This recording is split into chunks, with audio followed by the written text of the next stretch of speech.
अस्सलामुअलैकुम वरहमतुल्लाहि वबरकातुहू। मिल्ली डाइजेस्ट के स्पेशल प्रोग्राम में आपका इस्तकबाल है। मैं फैज़ुल बारी। नाज़रीन, कर्नाटक में एंटी मुस्लिम सेंटीमेंट बहुत तेज़ी से बढ़ता जा रहा है। अभी मुल्क में ज्ञानवापी मस्जिद की कंट्रोवर्सी चल ही रही है कि इसी बीच में जाने कितने मस्जिदों पर हमला किया गया, उसके अंदर आग लगा दिया गया, उस पर उसके दीवारों को तोड़ा गया, यहाँ तक कि उस पर मालिकाना हक भी क्लेम किया जा रहा है। कर्नाटक के मैंगलोर से सिर्फ 20 किलोमीटर दूर मनाल एक जगह है जहां 850 साल पुरानी एक तारीखी मस्जिद है। एक हिस्टोरिकल मॉस्क का नाम जुम्मा मस्जिद है। एक ज़माने से यह मस्जिद अपनी पुरानी हालत में यानी ओल्ड सिचुएशन में थी। इसकी वजह यह थी कि इसे ओल्ड हेरिटेज के नाम पर इसे अपनी हालत पे छोड़ा जा रहा था, मगर पिछले दिनों कुछ वजूहात के बुनियाद पर, जगह की कम होने की वजह से और पुरानी इमारत होने की वजह से दीवारों की मरम्मत के नाम पर इसको जो है इसका फिर से रिनोवेट करने के लिए इस मस्जिद को शहीद किया गया और मस्जिद कमेटी ने यह इरादा किया कि इसको रिनोवेट करके और खूबसूरत और बड़ा बनाया जाए। 20 और 21 अप्रैल को मस्जिद को शहीद किया गया। इसी दरमियान मस्जिद के कैंपस में एक खातून आ जाती हैं और मस्जिद की जो मुनहदिम की गई तस्वीरें हैं उसको कैप्चर करके सोशल मीडिया पर सर्कुलेट करती है। फिर आरएसएस और बीजेपी के लोग ये नैरेटिव बनाते हैं कि जो मस्जिद शहीद की गई है उसके मलबे से मंदिर के साइन मिले हैं, यानी मंदिर के अलामात मिले हैं।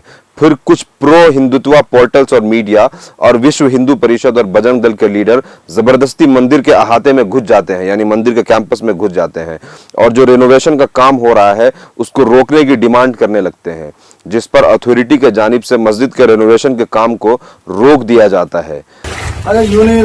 ರಿನೋವೇಷನ್ ಬಿಲ್ಡಿಂಗ್ ರೀಕನ್ಸ್ಟ್ರಕ್ಷನ್ ಮಾಡಲಿಕ್ಕೆ ಹೊರಟಿದ್ದಾರೆ. ಇದಕ್ಕೆ ತಾತ್ಕಾಲಿಕವಾಗಿ ಇದನ್ನು ಮಾಡೋದು ಬೇಡವು. ತನಿಖೆ ಮಾಡಿ ನೀವು ಎಲ್ಲ ಇದನ್ನು ವೆರಿಫೈ ಮಾಡಿ ಅದಾದ್ಮೇಲೆ ನೀವು ಅವರಿಗೆ ಅನುಮತಿ ಕೊಡಿ.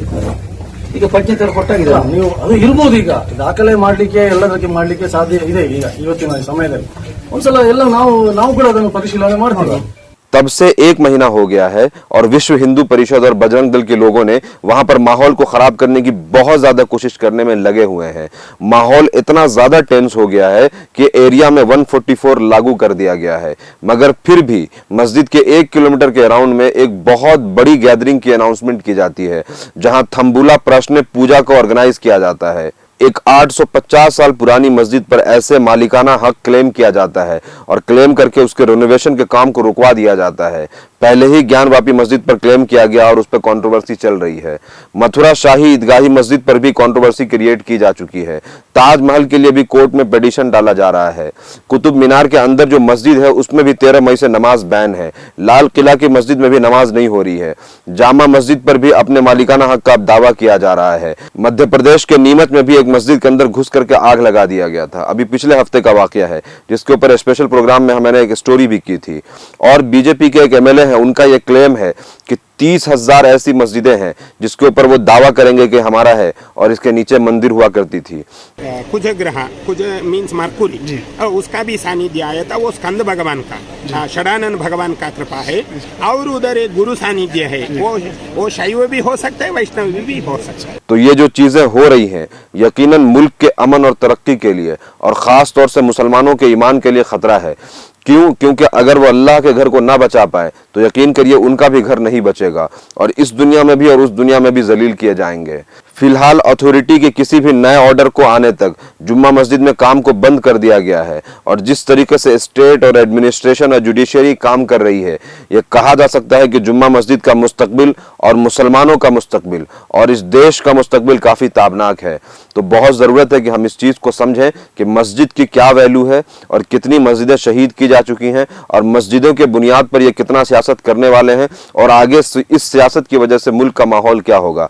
बहुत जरूरत है कि हम खड़े हों, चीजों को समझें और बात करें। अपने घर वालों को और अपने सर्किल वालों को, अपने दोस्तों को इस चीज के लिए अवेयर करें और इसकी इंपॉर्टेंस को बताएं। और आपके पास जो लीडर हैं, जो मुल्की लीडर हैं, जो सियासी और मजहबी लीडर हैं, जो उलमा हैं, उनसे भी पूछें कि इस मसले पर, इस मौक़िफ़ पर आपका क्या रद्द अमल है और आपने इसके ऊपर क्या काम किया है। वरना अगर आप खामोश रहे तो वो दिन दूर नहीं है कि इस मुश्किलात में आप भी पड़ जाएंगे और फिर जलालत आपके भी हिस्से आएगी। स्पेशल प्रोग्राम में इस वक्त इतना ही। मिल्ली डाइजेस्ट को सपोर्ट करने के लिए सब्सक्राइब करें। Thank you.